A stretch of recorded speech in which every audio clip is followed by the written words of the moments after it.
Well, some termed it a budget heavy on development, but still laden with social welfare goodies.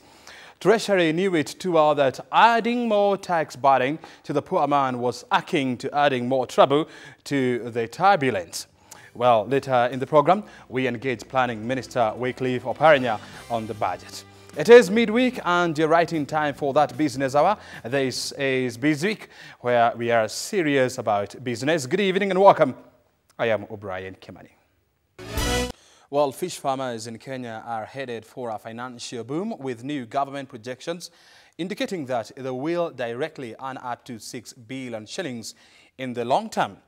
Well, the Fisheries Development Ministry has projected that fish production will increase to over 20,000 metric tons in the short term and to over 100,000 metric tons in the medium and long terms. Our reporter Wangari Kanyongo reports and analyzes the financial windfall expected in this sector in light with increased budgetary vote. 2 years ago, Finance Minister Uhuru Kenyatta presented the budget in Parliament against a backdrop of global and national economic challenges, resulting in a slowing down of the economy to a trifling 1.7% growth in 2009 compared to 7.1% in 2007. The first phase of the fish farming enterprise, which was initiated through the Economic Stimulus Program, has created direct employment for over 28,000 fish farmers, short-term employment for over 280,000 youth, and indirect employment for over 140,000 other Kenyans. According to a report from the Fisheries Ministry released last month, the farming project has created a national short-term demand of 28 million certified tilapia and catfish fingerlings and over 14,000 tons of specified and formulated fish feeds. The ESP fish are growing bigger, and we think the difference is in the feeding program.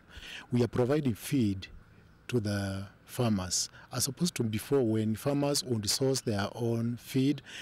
The demand for fingerlings and feeds is expected to increase to 100 million and 100 tons respectively in the medium and long terms, providing close to 6 billion shillings as direct earnings to farmers.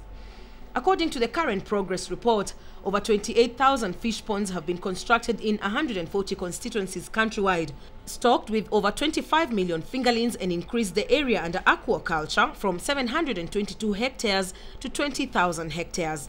This has in turn increased production from 4,220 metric tons to 12,154 metric tons, which represents about 7% of the national fish production.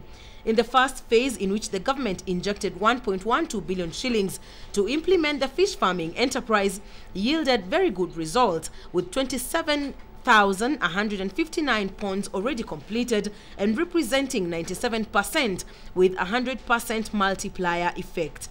Farmers and authenticated hatchery managers were trained on pond management, fingerlings production, agribusiness, and care and feeding of fish. Farmers have begun harvesting their ponds with good results.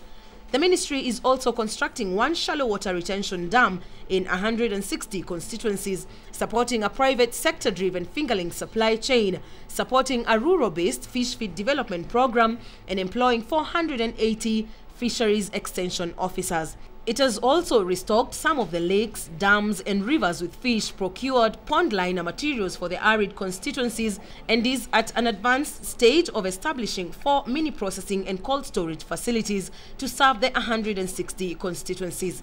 Fish farming not only reduces fishing pressure on our oceans, lakes, and rivers, but also enhances food security, creates employment, creates wealth, and a healthy living for Kenyans. The May report indicates that more farmers want the government to continue funding the program. They also have asked for more mini processing and cold storage plants, as well as more knowledge on how to market their products.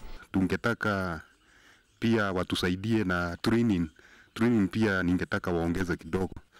Hiyo inaweza tusaidia na pia watusaidie kutafuta market. The ministry has encouraged farmers around the country to engage themselves in fish farming, which takes very little space on their farms, but with high financial returns, while providing nutrition to Kenyans. Wangari Kanyongo, reporting for Channel 1, Bizweek.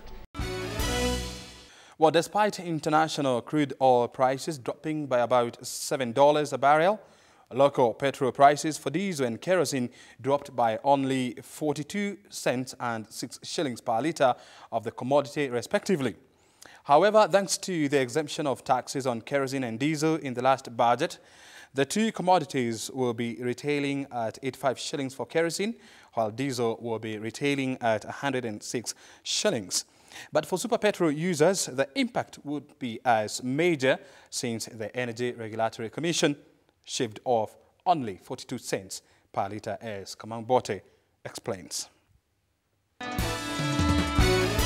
The fuel sector has long been scrutinized by the private sector and government due to the effect of oil products on inflation and thus the overall cost of products in the whole entire economy.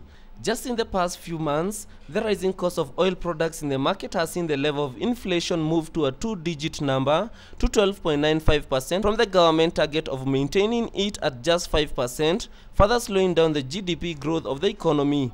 Critically looking at the situation, the volatility caused by oil prices is only comparable to that caused by food prices in a country that is more or less an agricultural economy.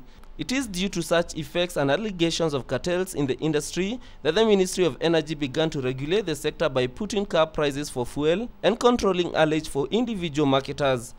And although it has been a long fight with consumer organization, the end fact has been a change in strategy from the situation where the government and oil marketers have had to reduce their revenues for prices to fall. This was evident especially in the budget where the Minister of Finance exempted tax on kerosene and a reduction of tax on diesel that has seen pump prices fall for both products, leaving petrol consumers still vulnerable. In the latest maximum prices released yesterday, diesel prices are down by 1 shilling and 72 cents, while kerosene fell by 6 shillings and 90 cents. The weakening shilling has, however, continued to work against government efforts to bring down the price of fuel, even after the international crude oil prices fell by $7 a barrel. Over the period between the last capping by the ERC and today, the shilling has deteriorated by 2.21%, watering down gains after international prices dipped by 5.88%. As always, the commodity prices remain cheapest in Mombasa and highest in Mandera. But even as Kenyans celebrate, worries of increases of the commodity prices, however, continues to be real as the political uncertainty in the Middle East and North Africa continues to exert pressure on the commodities and global demand from China and India that are currently experiencing high economic growth. Other causes of concern include Greece bailout concerns. Oil prices opened today trading at $99.40 and fell to a record low of $98.59 a barrel. It will, however, be a month of reprieve for kerosene users, while diesel and petrol users will have to endure a little more. Kamang Bote for Channel 1 Bizweek.